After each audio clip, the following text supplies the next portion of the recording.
नमस्कार, मी यामिनी महामुंडकर. हितगुजमध्ये तुम्हा सगळ्यांचं मनापासून स्वागत आहे. आज आपल्या स्टुडिओमध्ये आहे डॉक्टर राजीव निरवणे सर उपस्थित आहेत. सर, तुमचं स्वागत आहे झी 24 तासमध्ये. नमस्कार. डॉक्टर राजीव यांच्याबद्दल बोलायचं झालं तर डॉक्टर राजीव हे प्रख्यात बाल अस्थिरोग तज्ज्ञ, पीडियाट्रिक ऑर्थोपेडिक सर्जन म्हणून गेली 17 वर्ष कार्यरत आहेत. डॉक्टर राजीव यांनी त्यांचं MBBSचं शिक्षण BJ मेडिकल कॉलेज पुणे व ऑर्थोपेडिक मधील पदवी लोकमान्य टिळक मेडिकल कॉलेज सायन मुंबई येथून विशेष प्रावीण्यासह मिळवली आहे.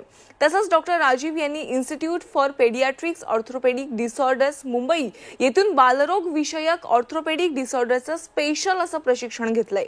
या शिक्षणामुळे त्यांनी जन्मजात अस्थिव्यंग, हाडांमधील जंतू संसर्ग आणि सेरेब्रल पाल्सी यांसारख्या असाध्य आजारांपासून रुग्णांना बरं केलंय. डॉक्टर राजीव यांचं बालरोग ऑर्थोपेडिक्स मधील कार्य त्यांच्या केवळ पुण्यातील ऑरेंज हेल्थ केअर पुरतं मर्यादित नाहीये.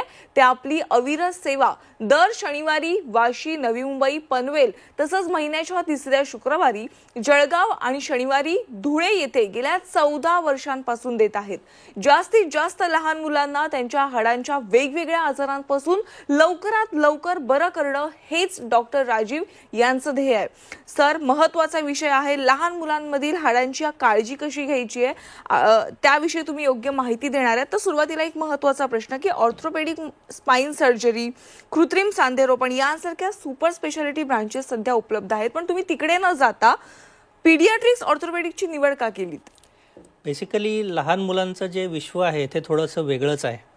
त्यांना होणाऱ्या आजारांविषयी ते स्वतः जास्त सांगू नाही शकत. खरंय. आणि ते चॅलेंजिंग याच्यासाठी आहे की जे मूल स्वतःविषयी काही बोलू नाही शकत त्याचं निदान करायचं आणि त्याच्यावरती उपचार सजेस्ट करायचे आणि पालकांना ते उपचार कसे उपयोगी आहेत हे पटवून द्यायचं.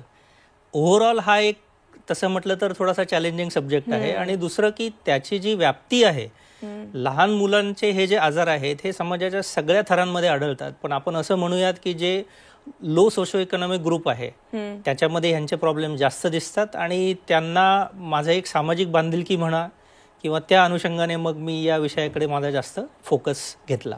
बरं, हे वाक्य तुम्ही खूप महत्त्वाचं बोललात की लहान मुलांना कळत नाही आपल्याला काय त्रास झालाय, त्यामुळे त्यांची विशेष काळजी आपल्याला घेणं खूप महत्त्वाचं असतं.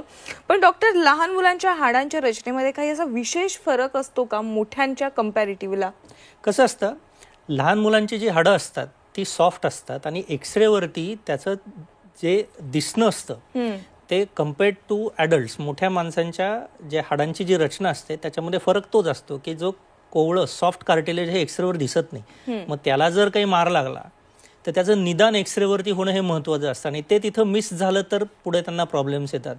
दुसरा अजून एक महत्त्वाचा फरक म्हणजे लहान मुलांची जी ग्रोथ सेंटर्स असतात ज्याला आम्ही फायसिस म्हणतो, या फायसिसमध्ये जिथनं वाढ होत असते हाडाची, त्या हाडाला जर वाढीच्या दरम्यान काही प्रॉब्लेम झाला, मग ते इन्फेक्शन असू दे, मार असू दे, तर त्याच्यामध्ये मग शॉर्टनिंग किंवा डिफॉर्मिटी म्हणजे पायामध्ये वाकडेपणा येणं, या सगळ्या गोष्टी त्यांना पुढे नंतर त्रास देऊ शकतात. बरं डॉक्टर, काही लहान मुलांना जन्मजात कॉमन कंजेनायटल म्हणजे जन्मजात अस्थिव्यंगाचा देखील त्रास असतो, तर त्यावर उपचार करणं एक खूप मोठं म्हणजे अगदी लहान वयापासून त्यांच्यावर ते सगळे उपचार पद्धती सुरू होतात, तर त्यावरील उपचाराविषयी तुम्ही माहिती द्या. कसं असतं, जेव्हा बाळ जन्म घेतं ना तर पालकांच्या चेहऱ्यावरचा जो आनंद असतो, एखादी डिफॉर्मिटी दिसली की तेवढ्याच स्पीडने तो मावळतो. पण तसं उदास पालकांनी व्हायचं नसतं. आता त्यातली जर काही एक्झाम्पल द्यायची, जर क्लब फूट किंवा CTV आपण म्हणूयात, हा सगळ्यात कॉमन आहे. अगदी 1000 मुलांमध्ये साधारण 3 ते 4 मुलांमध्ये हा दिसतो. आणि दुसरा आजार आहे कंजेनायटल व्हर्टिकल टॅलस, की ज्याच्यामध्ये पंजाची दिशा ही बाहेरच्या बाजूला वळलेली असते. यात शिवाय हातामध्येही काही कंडिशन्स आढळतात ज्याला आम्ही रेडियल क्लब हँड म्हणतो, किंवा त्याच्यासोबत अंगठा नसणं, किंवा पंजामध्ये कन्स्ट्रिक्शन्स रिंग, पायामध्ये अजून व्यवस्थित वाढ न होणं, या सगळ्या गोष्टी जन्मजात त्या जेव्हा दिसतात तर त्यांना त्यावेळीच त्याचं निदान करून त्याच्यावरती जर योग्य उपचार केले तर ही मुलं अगदी नॉर्मल, आपण म्हणूयात की इतर मुलांसारखंच त्यांचं जीवन ते जगू शकतात. आता आपण चित्रामध्ये बघतोय की क्लब फूटमध्ये जो पंजा बाळाचा हात वळलेला आहे त्याच्यामध्ये एक पॉन्सेटी ट्रीटमेंट नावाची पद्धत असते. याच्यामध्ये आपण सिरियली प्लास्टर्स करत जातो, पंजाला सरळ करत जातो, छोटीशी प्रोसिजर असते एक, त्यानंतर बाळाचा पाय करेक्ट होतो आणि आपण त्यांना शूजमध्ये मेंटेन करतो जवळजवळ वयाच्या 2 ते 3 वर्षापर्यंत. आणि मग जेव्हा हे बाळ चालतात तर त्यावेळेला आपण बघू शकता की हे बाळ जेव्हा चालायला लागल्यानंतर मग पालकांना असं वाटतं की अरे बापरे, त्यावेळी आपण उगीच टेन्शन घेतलं होतं आणि याचं काय होईल कसं होईल. आणि आता ह्या बाळाला आपण बघू शकता की अजिबात म्हणजे त्याला आपण हा प्रॉब्लेम जन्मता होता असं पण काही सांगू नाही शकत. किंवा अजून बऱ्याचदा काय होतं की ही मुलं जेव्हा उपचार घेत असतात कधी कधी डिफॉल्ट होतात किंवा त्यांना समहाऊ ते माझ्यापर्यंत योग्य वेळेला पोहोचू नाही शकत. मग जेव्हा ते त्यांची वाढ थोडीशी जास्त झालेली असते अशा वेळी काय होतं की मग पंजा जो आम्ही सरळ केला होता, मूल मध्येच गायब झालं ट्रीटमेंटमधनं, पालकांनी लक्ष नाही दिलं तर मग तो पंजा आतमध्ये यायला लागतो, चालताना त्यांची दिशा चेंज होते. मग ह्यांना सुद्धा आपण सेकंडरी सर्जरीज करून बऱ्यापैकी त्यांच्या चालण्यामध्ये फरक हा करवू शकतो. बरोबर.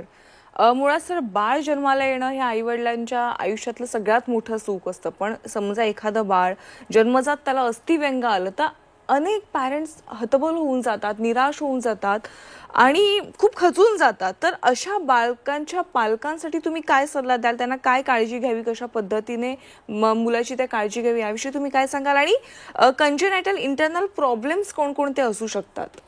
आता आपण जी उदाहरणं पाहिली ती बाळ जन्मल्यानंतर लगेच निदर्शनात येणारी, त्यांना आम्ही कंजेनायटल एक्सटर्नल प्रॉब्लेम्स म्हणतो. पण कंजेनायटल इंटरनल म्हणजे काय की बाळाने जन्म घेतलेला असतो पण बाळ वाढीच्या दरम्यान आपल्याला नंतर काही अवस्थांमध्ये ते दिसायला लागतं.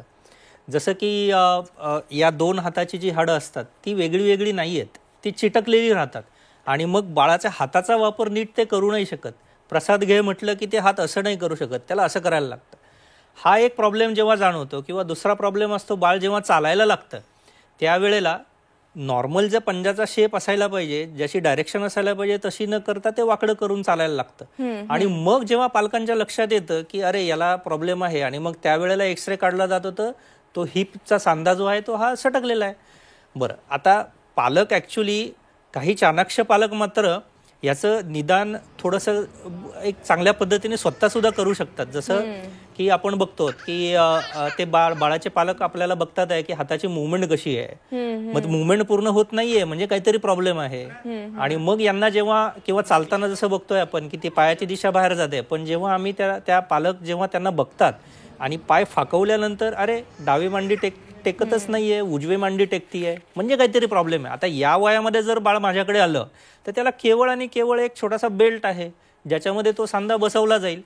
म्हणजे जेवढं इथून पुढे लेट बाळ माझ्याकडे येईल तेवढी आजाराची तीव्रताही वाढते आणि त्याच्यावर जे उपचार त्याची पण तीव्रता वाढते, सोबत खर्च तर वाढणारच आहे. तर चाणाक्ष पालक काही ह्या गोष्टींकडे लक्ष जर त्यांनी दिलं तर त्याचं ते निदान स्वतः पण थोडंसं त्याला बाळाला मदत होऊ शकते त्याची. खरंय. आणि डॉक्टर, सध्या जीवनशैलीमध्ये इतके बदल झालेले आहेत त्यामुळे अनेक आजार उद्भवत आहेत. म्हणजे पूर्वी होतं की अडल्ट्सना जास्त आजार व्हायचे, पण आता लहान मुलांना जन्मजातच अनेक आजार होताना दिसतात आणि ते पण नवनवीन प्रकारचे. तर मुलांची वाढ होत असताना कोणत्या प्रकारच्या समस्या उद्भवू शकतात?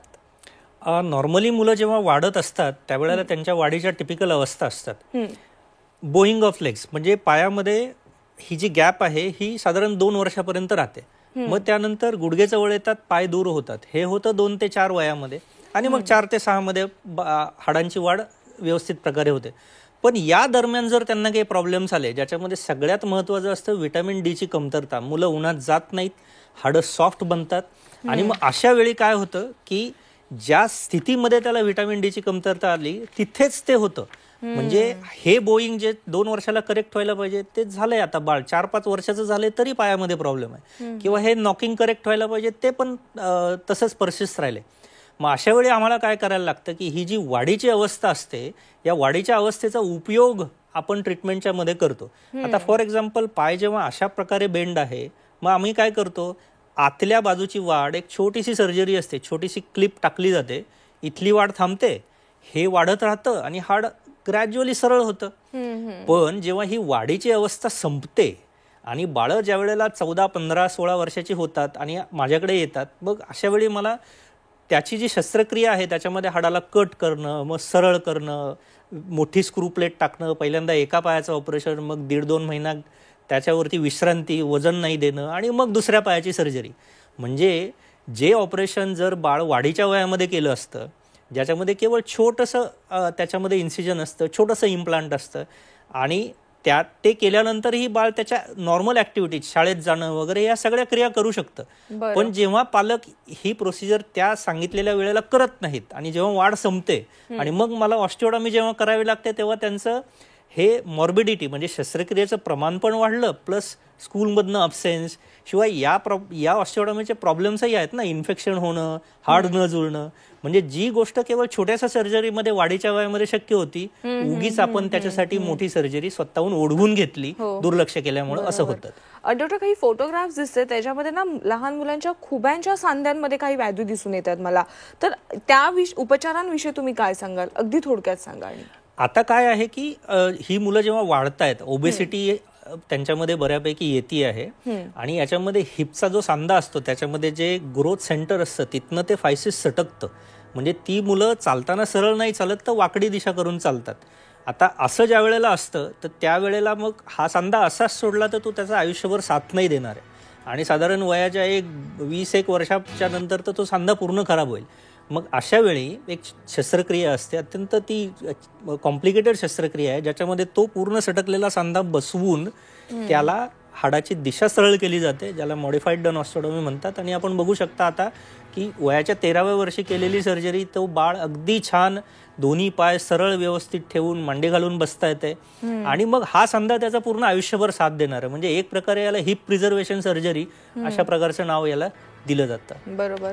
डॉक्टर, लहान मुलांना ना कळत नाही की आपली स्वतःची काळजी आपण कशी घ्यायची, किंवा कोणतं दुखणं असेल तर ते देखील त्यांना एक्सप्लेन करता येत नाही की माझा फक्त पाय दुखतोय, पण ते मुळात त्याचं काय खरं कारण आहे, कशा पद्धतीने दुखतोय हे त्यांना एक्सप्लेन करता येत नाही. त्यामुळे लहान मुलांची काळजी त्यांच्या आई वडिलांनीच घेतली पाहिजे. तर हाडांमध्ये अथवा सांध्यांमध्ये जंतू संसर्गाची कोणती लक्षणे असतात की जी लक्षणं ओळखल्यावर पालकांनी त्यांची काळजी घेतली पाहिजे विशेष, आणि पालकांनी जागृत व्हायला पाहिजे? मुळात जंतू संसर्ग हा आम्ही ॲज अ डॉक्टर म्हणतो की दुश्मनला सुद्धा व्हायला नाही पाहिजे, कारण एकदा हाडामध्ये जंतू संसर्ग झाला की त्याचे परिणाम भयानक असतात. जेव्हा जंतू संसर्ग होतो ना, तर पहिल्यांदा लक्षणं लक्षात अशी येतात की मुलाला थोडासा ताप यायला लागतोय, मूल त्या पायावरती किंवा हातावरती पूर्ण वजन देत नाहीये, त्याची कार्यक्षमता थोडीशी कमी झालीये, त्याची तीव्रता जर जास्त वाढलेली असेल तर मूल अगदी खाण्यापिण्याकडे पण दुर्लक्ष करतं. मग जेव्हा अशा प्रकारची लक्षणं दिसली जातात त्यावेळेला जर पालकांनी त्वरित त्याच्यावरती ऍक्शन घेतली, योग्य प्रकारे त्याचे काही इन्व्हेस्टिगेशन्स केले, तर मग हे इन्फेक्शन जेव्हा लक्षात येतं, आता बाय रूल इन्फेक्शन कुठेही असू दे, जेव्हा सांध्यामध्ये किंवा हाडामध्ये पस तयार होतो तो नॅचरली हाडाला खराब करणार आहे. आणि एकदा हाड खराब झालं आणि ते तुटलं की बघ ब्रह्म आठवतं आम्हाला त्याला ट्रीट करताना, कारण त्याच्यामध्ये केवळ हाड जुळणं नाही, त्याच्यासोबत वाकडेपणा, त्याच्यासोबत त्याचं शॉर्टनिंग, ह्या सगळ्या गोष्टींना मॅनेज करायला लागतं. म्हणजे काय की जेवढं आपण या जंतू संसर्गामध्ये जेवढं उशीर करत जाऊ ट्रीटमेंटमध्ये, तेवढं it is like sitting on a ticking bomb. लक्षात येते की बाळ या लक्षणांमध्ये दिसतंय आणि लवकर जर नाही घेतलं तर याचा ब्लास्ट होणार आहे. सो ही लक्षणं आल्यानंतर सगळ्यात पहिलं लहान बाळांचे जे हाडांचे डॉक्टर असतात ते जे काही तपासण्या सांगतात, मग ब्लड टेस्ट असू दे, MRI असू दे, त्या लवकर करून घ्याल. एकदा त्याचं निदान झालं की मग त्याच्यावरती उपचार करणं हे जरा लवकर पॉसिबल होतं. बरं, आता हे ब्लड टेस्ट आणि MRI तर तुम्ही सांगितलीच, पण ही अजून लक्षणे आढळून आलीच, आणखीन काय करायचं असतं पालकांनी? सगळ्यात महत्वाचं म्हणजे ना त्याचं मॉनिटरिंग. म्हणजे आता ताप येतोय, ठीक आहे, बऱ्याचदा मुलांशी पालक काय कन्फ्यूज होतात, अरे त्याला सर्दी खोकल्यामुळे ताप आलेला असेल आणि 1-2दा ताप येऊन गेला. केवळ हात लावणं आणि हाताला गरम लागणं याला ताप नाही म्हणायचं. जेव्हा आपण थर्मामीटरने ते मेजर करतो, दर तासाला 4-4 तासाला त्यांचं आपण रेकॉर्डिंग करतो आणि बघतोय की ते कॉन्स्टंटली त्याचा ताप परसिस्ट आहे, ते पायावरती बिलकुल वजन देत नाहीये, अशा वेळी मात्र आपल्याला त्याला दुर्लक्ष करून नाही चालणार आहे. त्याला कुठल्याही परिस्थितीत लवकरात लवकर लहान मुलांच्या हाडांच्या डॉक्टरांकडे घेऊन जाणं हा त्या बाळासाठीचा एक सगळ्यात महत्वाचा पर्याय राहू शकतो. बरं डॉक्टर, तुम्ही सेरेब्रल पाल्सी सारख्या असाध्य आजारांपासून देखील रुग्णांना बरं केलंय, त्यामुळे हे सेरेब्रल पाल्सी म्हणजे काय आधी ते सांगा. सेरेब्रल पाल्सी म्हणजे काय की जेव्हा बाळ जन्म घेत असतं त्यावेळेला जर काही कारणाने ते रडलं नाही किंवा जर 7व्या महिन्यामध्ये जर त्याची डिलिव्हरी झाली तर मेंदूची वाढ पूर्ण नसते झालेली आणि मेंदूचं जे ताबा घेणारं सेंटर आहे स्नायूंवरचं, त्याला जेव्हा रक्तपुरवठा कमी होतो तर त्याची कार्यक्षमता व्यवस्थित होत नाही. मग जेव्हा बाळाने नॉर्मली 3ऱ्या महिन्याला मान धरायला पाहिजे, 6व्या महिन्याला पालथी मारायला पाहिजे, 9व्या महिन्याला बसायला पाहिजे, वर्षभराला चालायला पाहिजे, या सगळ्या क्रिया लेट होतात. आणि मुलं ही टिपिकली मग जेव्हा चालतात त्यावेळेला टोज वरती चालणं, त्यांना आधाराची गरज लागते, किंवा त्याला आम्ही सिझरिंग म्हणतो की ज्याच्यामध्ये ते पाय क्रॉस करून चालते, किंवा बऱ्याचदा जर फक्त एक हात आणि एक पाय ह्याची जर इन्व्हॉल्वमेंट असेल, त्याला आम्ही सेरेब्रल हेमिप्लेजिया म्हणतो. या सगळ्या गोष्टींमध्ये बेसिकली काय आहे की प्रॉब्लेम मेंदूमध्ये आहे.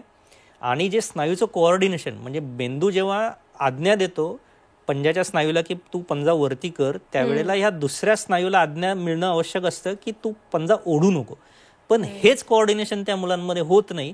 आणि मग ह्याची तीव्रता जसं वय वाढत जातं, 2, 3, 4, 10 जसं वय वाढत जातं तसं मग त्याच्यामध्ये सबसिक्वेंटली डिफॉर्मिटीज येणं आणि त्यांना चालण्यामध्ये अजून जास्त प्रॉब्लेम्स होणं, वजन वाढणं, कधी कधी खुबाचा सांधा सटकणं, या सगळ्या इश्यूजला त्यांना आपल्याला सामोरं जावं लागतं. बरोबर. आणि सध्या ना 7व्या महिन्यामध्ये 6व्या महिन्यामध्ये मूल जन्माला येण्याचं प्रमाण देखील वाढलंय, त्यामुळे सेरेब्रल पाल्सी ही आता सध्या कॉमनच झालेलं आहे. डॉक्टर, सेरेब्रल पाल्सी काय आहे तुम्ही आम्हाला आता एक्सप्लेन केलं, पण यावर कोणते उपचार उपलब्ध आहेत?